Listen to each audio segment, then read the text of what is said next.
पत्नी ने ना जाने क्या किया था कि पति ने एक के बाद एक कई थप्पड़ जड़ दिए। हमेशा हर सिचुएशन को शांति से हैंडल करने वाली पत्नी भी इस बार इतनी अशांत हो उठी कि उसने अपनी चप्पल ही निकालकर पति की ओर दे फेंकी। चप्पल पति के बालों को छूते हुए निकल गई। यह किस्सा यहीं पर खत्म हो सकता था, मगर पति ने इसे अपनी मर्दानगी का विषय बना लिया और बात बद से बदतर होती चली गई। रिश्तेदारों ने भी आग में घी का काम किया। किसी ने कहा, जो औरत अपने पति को चप्पल से मार सकती है वो ना ही तो वफादार हो सकती है और ना ही पतिव्रता। ऐसी औरत परिवार की ही नहीं पूरे समाज पर ही कलंक है। बीबी के पक्ष वाले कहाँ पीछे रहने वाले थे।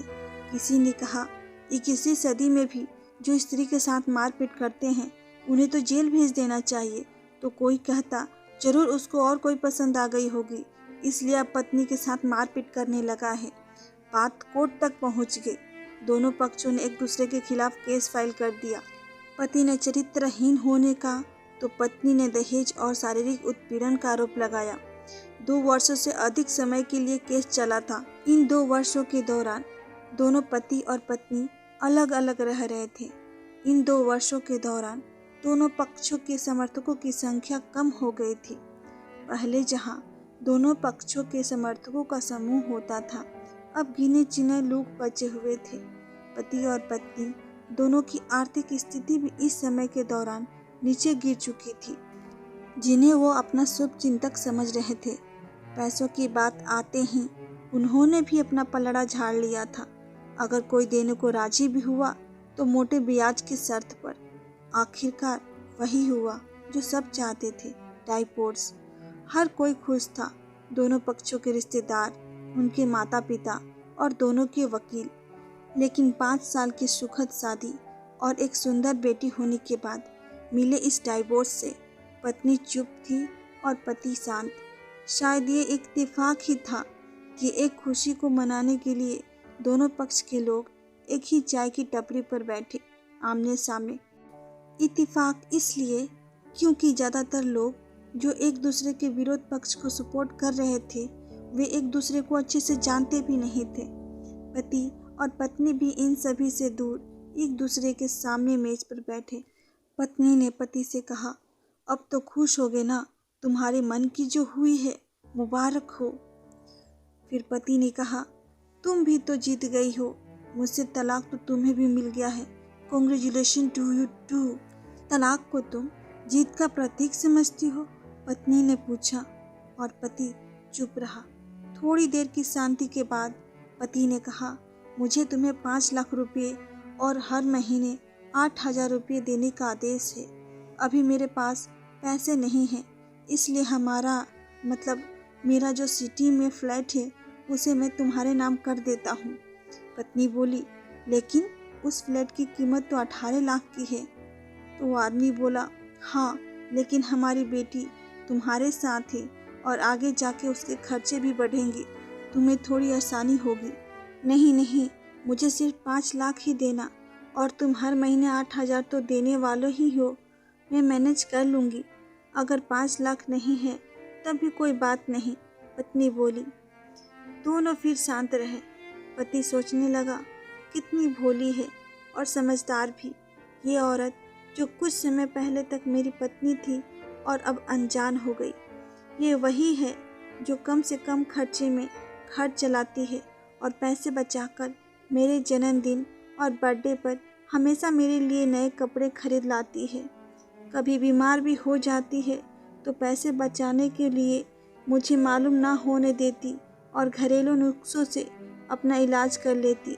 मगर घर में कोई और बीमार होता तो तुरंत डॉक्टर के पास लेकर जाती। मेरी ही मरी माती गई थी। मैं ही अपनी झूठी मर्दानगी के चक्कर में इतनी बड़ी गलती कर बैठा। पत्नी के दिमाग में भी उथल पुथल चल रही थी। अभी भी वैसा का वैसा ही है।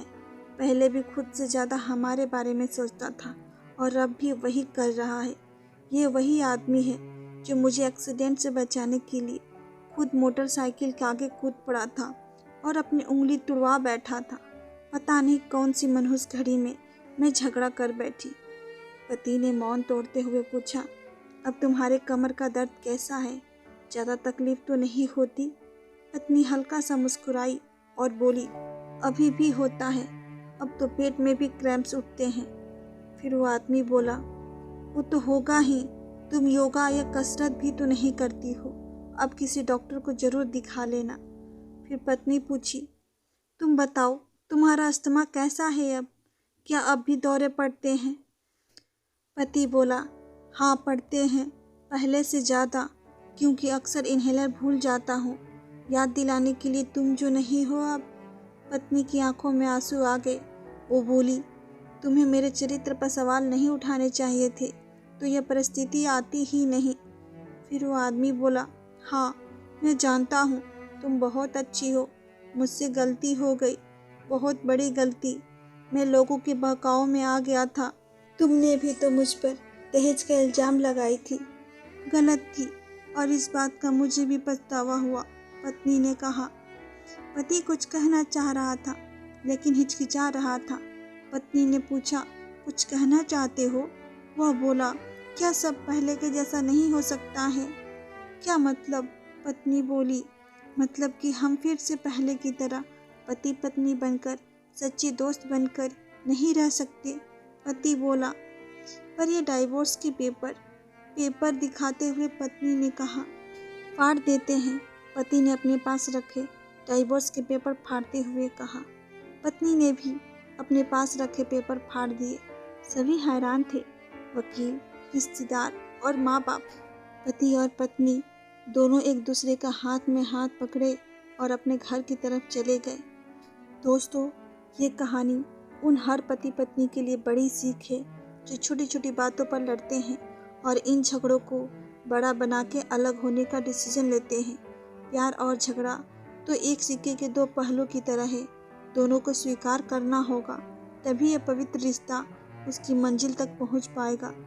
ये छोटी सी कहानी अगर आपको अच्छी लगी हो तो कृपया कर आप कमेंट करें और हमारे चैनल को ज़रूर सब्सक्राइब करें।